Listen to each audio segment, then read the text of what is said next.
Perkenalkan, nama saya Sofianti Brusimarmata dari kelas 2 MF dengan NPM 2214-10176. Di sini, saya akan menjelaskan mengenai pendidikan dan warga negara. Apa itu pendidikan dan warga negara? Pendidikan merupakan salah satu faktor yang sangat penting bagi seorang individu. Tidak ada satupun individu yang lahir tanpa dididik, baik itu di suatu instansi, rumah, atau suatu komunitas. Warga negara.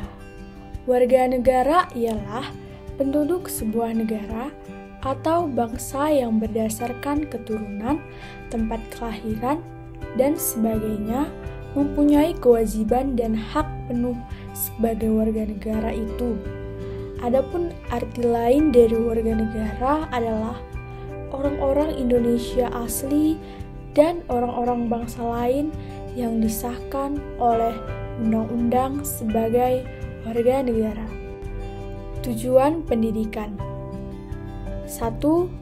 Berdasarkan Undang-Undang Republik Indonesia, secara umum, tujuan dari pendidikan Indonesia untuk mencerdaskan kehidupan bangsa Indonesia.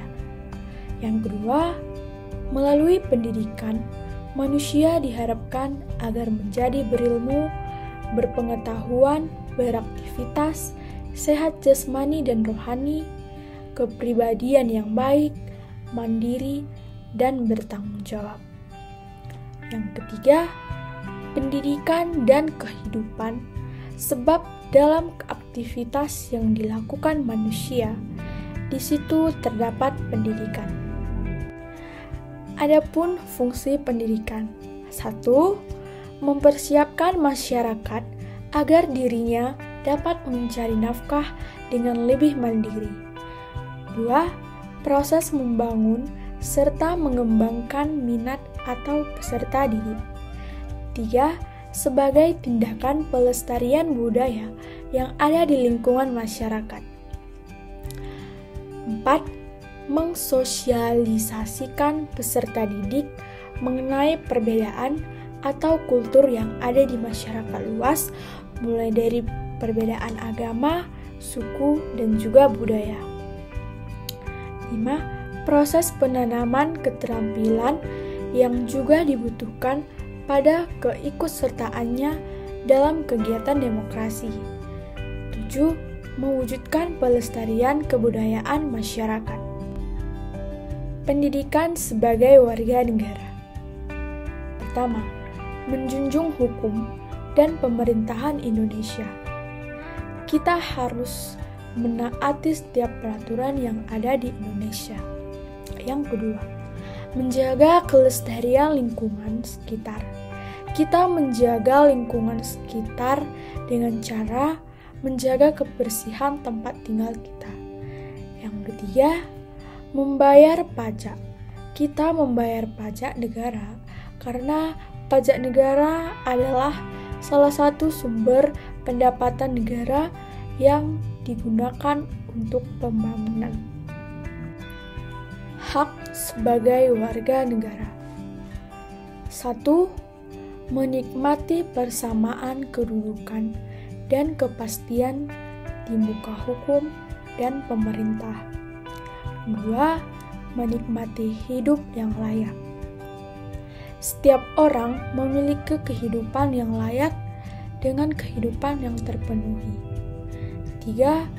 Bebas mengeluarkan pendapat dengan syarat pendapatan yang disampaikan harus dapat dipertanggungjawabkan. Keempat, beragama dan beribadah. Bebas melaksanakan ibadah sesuai dengan agama yang dianut. 5. Membela negara. Ikut membela negara dengan menjadi yang terbaik agar dapat mengharumkan bangsa dan mensejahterakan negara. 6. Mendapat pendidikan yang layak. Setiap warga negara Indonesia memiliki kesempatan wajib belajar selama 12 tahun. Hak dan kewajiban warga negara. Hak warga negara. 1. Pada pasal 27 ayat 2 tentang hak pekerjaan dan penghidupan layak. Yang kedua, pada pasal 37 ayat 3 hak tentang pembelaan negara. Yang ketiga, pada pasal 28 hak kemerdekaan berkumpul dan berpikir. Yang keempat, pada pasal 30 ayat 1 hak dan kewajiban ikut pertahanan keamanan. Yang kelima, pada pasal 31 ayat 1 hak mendapat pengajaran. Yang keenam, pada pasal 34 ayat 1 fakir miskin dan anak terlantar dipelihara oleh negara. Yang ketujuh, pada pasal 33 ayat 3 hak-hak kekayaan alam atau hak-hak kemakmuran rakyat. Kewajiban warga negara. Yang pertama, pada pasal 27 ayat 1 wajib menjunjung hukum pemerintahan. Yang kedua, pasal 27 ayat 3 kewajiban dalam pembelaan negara. Yang ketiga, pasal 30 ayat 2 hak dan wajib ikut pendidikan dasar dan pemerintah wajib membiayainya. Sekianlah hasil presentasi saya mengenai pendidikan dan warga negara. Sekian dan terima kasih.